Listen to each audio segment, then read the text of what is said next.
Well, all right. Welcome back to As It Should Be. Paul Bertolino here in the world-famous COVID-infested As It Should Be studios. Yeah, I have COVID again.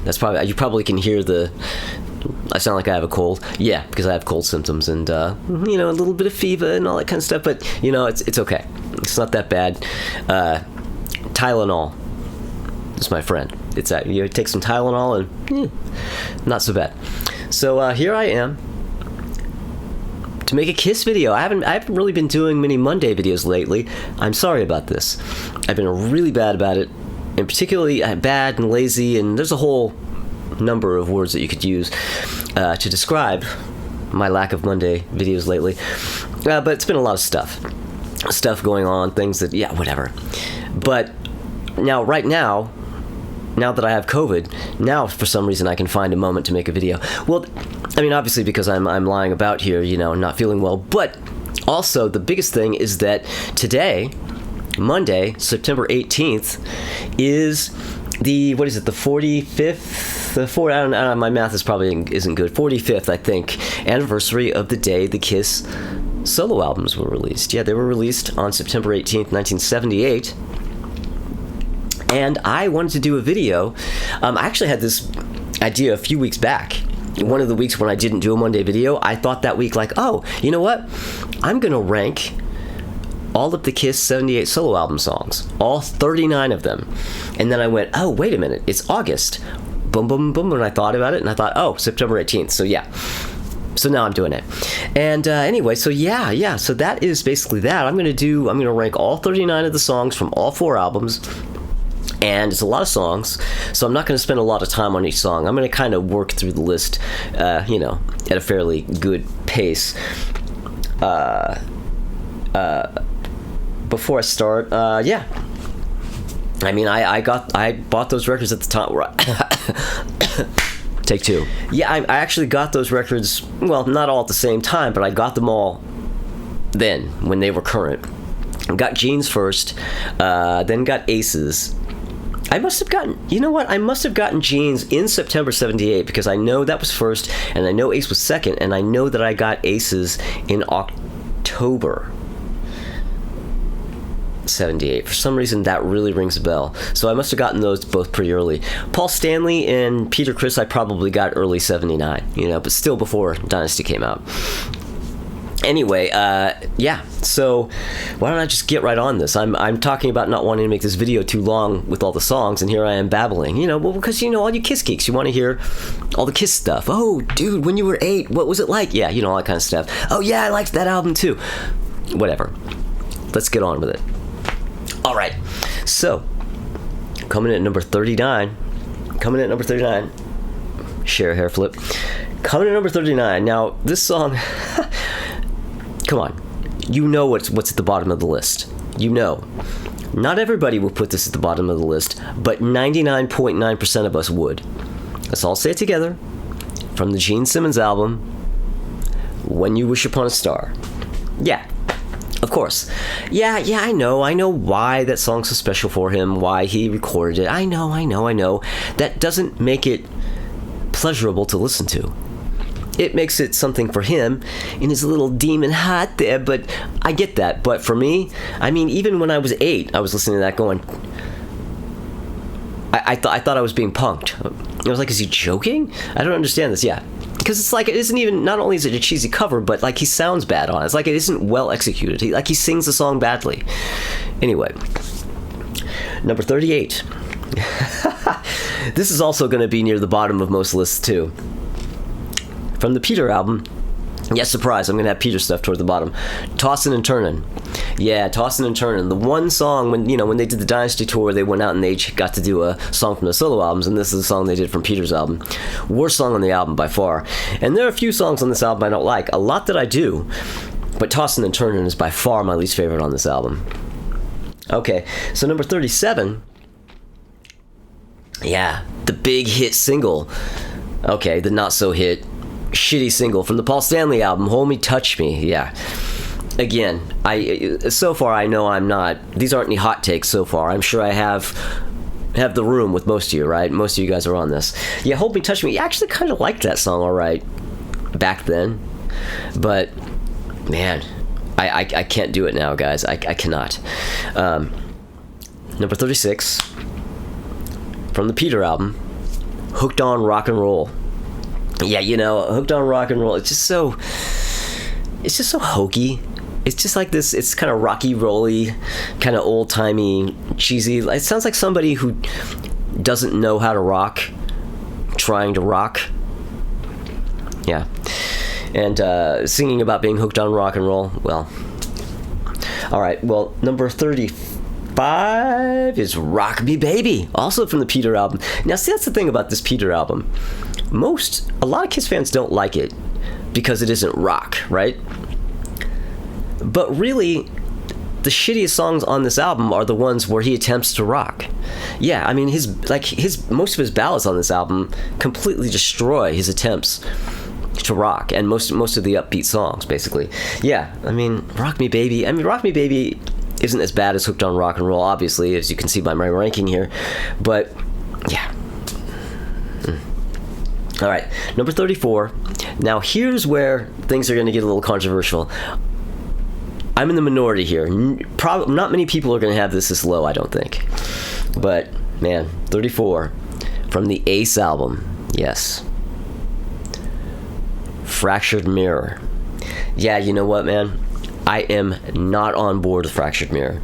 That is the one song. I mean, I'll tell you right now, spoiler alert, I'm not that big on New York Groove either. Loved it at the time. Over time, I'm kind of over that track. Fractured Mirror, I never liked. It's like everybody's like, whoa, it's an amazing instrumental. No, it's not. It's just like nothing happens. It's just like this endless loop of the same thing, like where he just adds more guitars doing the same thing. Like it doesn't go anywhere. Nothing happens. I think it's a throwaway track. Anyway, number 33 from the Gene album, Living in Sin.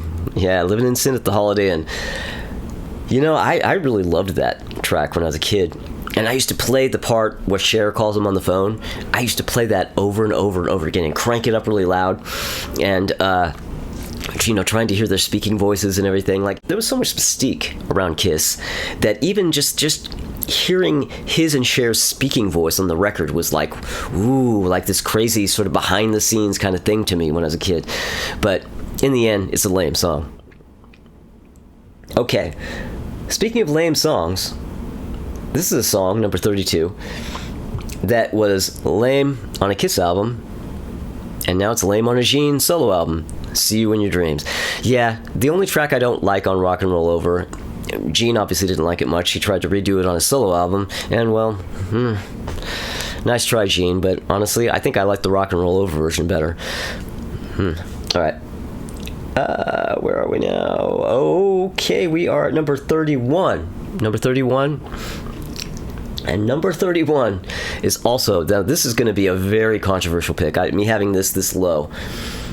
Most people, this is their favorite song on this album. I'm not that into it. I'm honestly not that into it. I Can't Stop the Rain from the Peter album. Yeah, for some reason, everybody just thinks this track is so great. And it's not bad. I really honestly don't think it's a bad track. I'm just not into it. I just don't think it... there are a lot of other ballads on this album that I like a lot more than this. And yeah, I mean, people really like the fact that it's really kind of a heartfelt vocal performance. And I totally get that. That's cool. I just don't think the song's that good. I mean, really, in the end. But I don't think it's bad. Definitely not bad. All right. So, where are we now? Number 30. Also from the Peter album. Also a ballad. Kiss the Girl Goodbye. Yeah, I actually like that more than I Can't Stop the Rain. When I was a kid, I really loved the way they used the Kiss logo in the title on the label. I thought that was really cool. But now I realize it's like, anywhere they can possibly slap a Kiss logo, they're going to do it. Okay, so number 29. Number 29, also a Peter track. Also a ballad. Don't You Let Me Down. Yeah, I like that. I like Kiss the Girl Goodbye. I like Don't You Let Me Down. I was kind of going over this stuff a little bit before I finalized my ranking, because the way I feel about well, especially some of the stuff on the Peter album, the way I feel about it can kind of change. Here, I may remember that I like this one more than all these other songs, but if I go listen to it, it's like, well, I don't know. And Don't You Let Me Down is one that I think if I had done this list without going back and listening, I would have ranked it a lot higher. But when I went back and listened to it, I was like, I still really like it, but I don't feel it as high on the list as I would have put it. Good song, though. Don't You Let Me Down. Okay, so number 28. We're still on the Peter tracks, guys, and I'm going to tell you right now, I'm not. All the Peter tracks aren't down here toward the bottom. There are some that are higher, but I have a bit of a clusterfuck of them here. But next 29 or 28 rather, That's the Kind of Sugar Papa Likes. Now that's one of the upbeat songs. It's a little hokey. It's not great, but I kind of like that one. That's okay. I mean, it's way better than Rock Me Baby and Hooked on Rock and Roll. Way better. I don't know if you agree with me on that, but that's what I think. Number 27. Number 27 is, I believe, my first entry from the Paul album. Yeah, it took this long to get to a Paul track. Yeah, I even got an Ace track in before I got a Paul track, and the Ace album is my favorite. But Take Me Away, Together as One. For me, Hold Me, Touch Me is the only song on the Paul album that I don't like, that I just think is a shit track. This one, I never really liked that much for some reason, and in a way, I've always kind of, I tend to go back to it and kind of listen to it again, trying to connect with it more, because I feel like I should like it more. I feel like on paper it seems like a track that I should really be into, but I never have been. From the time I was 8 till now, I'm like, it's good, but I'm just not like about it. But all right, where are we now? We are number 26, and number 26 is going to keep us at the Paul Stanley album. Another song that I really feel like I should like way more than I do, that I never really was that into. Like it, it's good, but not that into it. Wouldn't You Like to Know Me? Yeah, and I mean, this is Paul doing the Raspberries, which is really cool because I know he loves the Raspberries, and I think that's great. I love that he's such a big fan of the Raspberries. I love, like, when they did their reunion, when was it, in the 2000s or whenever it was, and there's this great picture of him backstage with the Raspberries, like a fan photo of Paul Stanley with all the Raspberries, and Paul Stanley has this look like a like a giddy fan with his eyes wide going like, oh my god, I'm totally meeting the Raspberries, and all the Raspberries don't give a fuck. They're just kind of looking over to the side like, oh yeah, another fan. Like they don't give a shit. And then Paul Stanley's like, oh my god, I can't believe I'm with the Raspberries. I love that photo because I love the fact that when it comes down to it, after all that guy has done and achieved and everything, where his life is, he still can be that much of a fan. So, yeah. Anyway. Alright, so number 25 from the Gene album, Radioactive. Now, back in 78, easily this would have been my favorite song on the Gene album, and this would have been probably in the top 5 of this list back then. It hasn't aged that well. I'm not so into it as I used to be. And drink. And I might still like it okay, but I don't know. It just hasn't aged well for me. It's like, Okay, so number 24, a song I've already mentioned, but hasn't shown up on the list yet. New York Groove. Yeah, from the Ace album. It's good. I like it. I don't love it. I don't like it even remotely as much as I used to. I loved it back in the day. It's kind of like Radioactive and New York Groove. Those would have been top 5 songs probably back then, and they've very much fallen way down on the list. Still good though. Okay, where are we at here? Number 23 from the Gene album, Tunnel of Love. Yeah, Tunnel of Love. A lot of people really can't stand the Gene album. I love the Gene album. I love all 4 of those albums. I don't love the Peter album, but I like it. Like there are more songs in the Peter album that I like than that I don't. Okay, so there's that. Tunnel of Love rather. It's not a great song, but I like it. I like the song. Now, and I know one of the things that really bugs people about a lot of the stuff on these solo albums, there was this thing, there's like this common thread through all of 4 of these albums where they have to have like the soulful female backing vocalists. I don't know what that was about. Like why they all had to have that.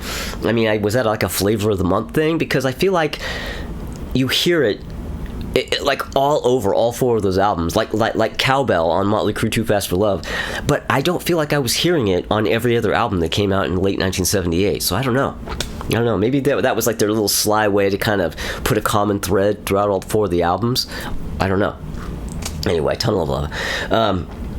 Number 22, Peter's album, Easy Thing. Yeah, man, Easy Thing. Now that is a fucking great track. That for me is one of the best ballads on that record. That's a really, really, really good song, and a great like side 2 opener. Like it builds, and yeah, it's great. Number 21, Gene album, last song on side 1, right? True Confessions. Yeah, True Confessions. Yeah, I always really like that one. Well, obviously I like it a lot more than Tunnel of Love. I have it higher on the list. But I have this tendency, maybe because they both start with a T, I have a tendency in my head to always kind of mix them up for like a split second. But yeah, True Confessions. Number 20, this is a track that I didn't like back then. Back in 78, 79, well, in 79 is when I got this, so I found the Paul Stanley album pretty spotty, and I really only loved It's All Right and Tonight You Belong to Me, and I liked Love in Chains, and then everything else I didn't like that much. There was just something about it that I wasn't that into it. My opinion of it grew hugely over time. But Move On, I mean, I used to straight up skip that song back when I used to listen to it when I was a kid. But yeah, no, that's definitely not a skipper now. I like that song. Okay, get back on the list here. Number 19 is is a Peter track that I have above Move On from the Paul Stanley album. Not a popular one from this album. I've always liked this one. You Matter to Me. Yeah, I really like You Matter to Me. I don't love it, but yeah, I like this track. Yeah, even with the little cheesy yeah, I think it's a great track. And I always have liked that one. Okay, number 18 from the Paul Stanley album, Goodbye. Yeah, Goodbye. Now, great song. We're kind of now starting to get into the songs that are only where they are on the list because they're just songs I like more. I mean, I'm really into the songs that I actually really like on these albums now.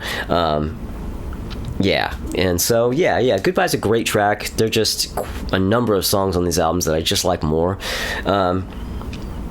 And I think it's a great closer for that album. Yeah. But, I mean, other than the obvious, the title, but just as a vibe, you know what I mean? But anyway, so number 17 from the Ace album, Wiped Out. Yeah, Wiped Out. I always loved that one. I remember as a kid finding it really weird and quirky, which I guess it is. But, yeah, that's one that I've always liked. And I have it at merely number 17. And it's a song that I love from my favorite album of the 4. So yeah, we're really getting into the stuff that I really like. That's just ranking where it is because there are other songs that are even better. Number 16, one that a lot of people either think is just okay. Nobody really loves this song, as far as I can tell. I really like this one from the Ace album. What's on Your Mind? Yeah, What's on Your Mind? I didn't like this at all back in the day. I really loved Ace's album right out of the gate, but take 2. Yeah, I really loved Ace's album right out of the gate, but there were songs I didn't really like on it. I didn't like Speeding Back to My Baby that much. I never liked Fractured Mirror, and I didn't like What's on Your Mind. But you know what ended up getting me into the song? I was in a band, and we just, in rehearsal one day, the drummer brought up the fact that he didn't like that song very much from this album, and we started talking about it and going, yeah, no, me either. And then we just kind of ended up fucking around with the song and started playing it off the cup. We hadn't learned it or anything. We just kind of started playing it, and it was so fun to play. It became a song in our set list, and it became a cover that we always did, and it was really fun, and that made me fall in love with this song. So yeah, there you go. All right, number 15, a song from the Peter album that I have above a song from the Ace album, if you can believe it. Yeah, my favorite song on the Peter album. I love this song, the opening track, I'm Gonna Love You. I love this track. I think it's fucking great. Obviously it doesn't sound like Kiss and blah, blah, blah, blah, blah, blah, blah, blah. Great song. All right, so number 14 from the Gene album, a song that I see a lot of people say they don't like, and I don't get it. I think the song rocks. It's a little on the funky side, but it has some, I think it's just really good. Burning Up with Fever. Yeah, the second track. I've always liked this. Of course, the backing vocalists and all that. Love the track. All right. Number 13, also from the Gene album. Most definitely one of my favorites from this album. Man of a Thousand Faces. Yeah, there's a little stretch on side 2 where some of my favorite songs on the Gene album, in fact, most of my favorite songs on the Gene album are on side 2. Man of a Thousand Faces. Number 12, from the Paul Stanley album. I think this song absolutely kicks ass. This would have been, I was going to say it would have been great on a Kiss album. Whatever. It's great on the Paul Stanley album. Love in Chains. Yeah, I think Love in Chains is actually a killer track. It's actually way better, I think, than some of his Kiss album songs. But number 11, from the Ace album, I'm in Need of Love. Yeah, I'm in Need of Love. That is such a great track. I understand why people don't think it's that great as a song, because there isn't really a lot going on song wise. There's just something about the sound and the vibe of the song and the stuff that Ace plays on guitar. I've just always it's more a vibe and a production than a song, but I love it. One of my favorite songs on this album. One of my 10 or one of my 9 favorite songs on the album, right? All right, where are we at here? I'm losing my place. I'm in Need of Love. Okay, number 10. Number 10 from the Paul album. Track number 3, Ain't Quite Right. Yeah, this is another one I really didn't like much back in the day, but I've grown to love it. Easily one of my favorite songs on the Paul album. I love this album, or this song, so much. All right, so number 9 from the Ace album, Ozone. Yeah, we're getting into the songs now where it was tough to rank, because a song like Ozone, without giving it much thought, I would have assumed that would be in the top 5. Ozone from the Ace album, that's got to be one of the top 5 or 3 songs out of all 4 of them. Only made number 9. Okay, but yeah, Ozone, it's just absolutely unbelievable. Number 8, the song from the Ace album that I used to not like much. I didn't like it half as much as Ozone. Well, now I have it just one notch above it. Speeding Back to My Baby. Yeah, Speeding Back to My Baby. I think one of the things that bothered me about that song back in the day was the backing vocals, but over time it didn't bother me. And yeah, I think that's a great track, especially that way the solo comes in. That little, I don't know, burning rubber kind of sound that he does on his guitar. It's, kind of squealing, burning rubber thing. So great track. Number 7 from the Gene album, Mr. Make Believe. Mr. Make Believe. Yeah, I love Mr. Make Believe. I think this is a great track. I don't know, I feel like it's probably not really popular because most of the songs on the Gene album aren't popular. Love it. Number 6. You're going to be surprised that this is this low. I think a lot of people will put this in the top, really even closer to the top than I have it. Paul Stanley album, track 1, Tonight You Belong to Me. Yeah, great. What a great track. What an opener. So good.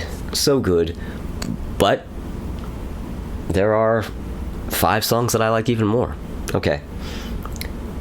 Number 5, also from the Paul Stanley album, opening track on side 2, It's All Right.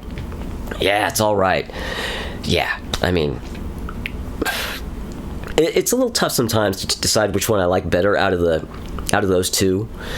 It's All Right and Tonight You Belong to Me, but I think It's All Right has always kind of had the edge for me. And I have to say, going into this, there was a Mondegreen. I had a Mondegreen with this record, where I had the lyrics wrong. When he says, "I knew the minute that I picked you up that I would never want to put you down." When I was a kid, I thought he said, "I knew the minute that I beat you up that I would never want to put you down." That's what I thought he said. I mean, yeah, I don't know. That's just what it sounded like. I knew the minute that I beat you up that I would never want to put you down. I don't know. I was 8, okay? All right. So what do we have next here? It's All Right. Number 4. We're closing in here. Number 4. Gene album. See You Tonight. Yeah.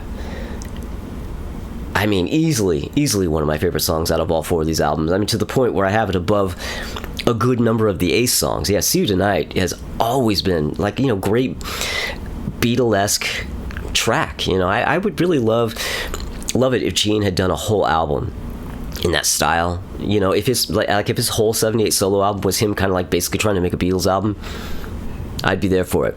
But anyway, all right, so number 3 from the Ace album. Surprise, surprise, I have Ace tracks way up higher. Number 3, Snowblind. Yeah, whoa, track number 3. I love the fact I love the way that track has the kind of slow, kind of lurching da-da-da-da-da-da-da-da-da-da. But then when it goes into the solo, it just has a completely different upbeat beat. It just goes, and then it comes back down after the solo. So great. That's such a great arrangement. And all right, so number 2. My number 2. You might have noticed that I haven't mentioned this song yet. I guarantee I'm the only person who would have this song this high. In fact, I think most of you would have it near the bottom. I love this song. To the point, I have it at number 2 on this list. Above fucking Snowblind. Above It's All Right and Ozone. Yes. From the Gene album. Always Near You, Nowhere to Hide. Yes. I really have that at number 2. I at first I didn't, and just before I started making the video, I was looking at the list and I was like, come on, let's be real. It's not popular to put that at number 2, but let's be honest with ourselves here. I had to be honest with myself. It's my number 2. I don't know what to tell you. But that leaves my number 1. You might know what it is if you've been following along, and you might have even guessed from the beginning. But yeah, come on. Number 1. Rip It Out. Yeah, Rip It Out. Open the fucking absolutely blazing opening track from the Ace album. I mean, can you just imagine Paul and Gene, after all the albums are made and they get their copies of the record, and imagine Paul and Gene going, okay, all right, here's the Ace album. Let's see what he did, and putting on the record, and that's what they hear, Rip It Out. There was makeup smeared on the floor from where their jaws fucking hit the ground when they heard that. Yeah, Rip It Out. By far the best album, or best song out of all 4 of those albums, for my money. And there you go. There you go. That's my ranking of all 39 of the songs from the Kiss solo albums. Now, thank you everybody for watching. Thank you everybody for subscribing. And if you do, or if you haven't subscribed, subscribe. And if you do, click the little bell because notifications. But most important, you're going to want to come back on Thursday because Tommy Von Voigt and Crystal Durant are going to be here. And we're going to be discussing our favorite albums from 1983. Yeah, 1983. Our Albums of the Year series continues. And, yeah, we'll see. Can I get a Monday video up next week? I don't know. Let's find out. All right, I will see you guys soon.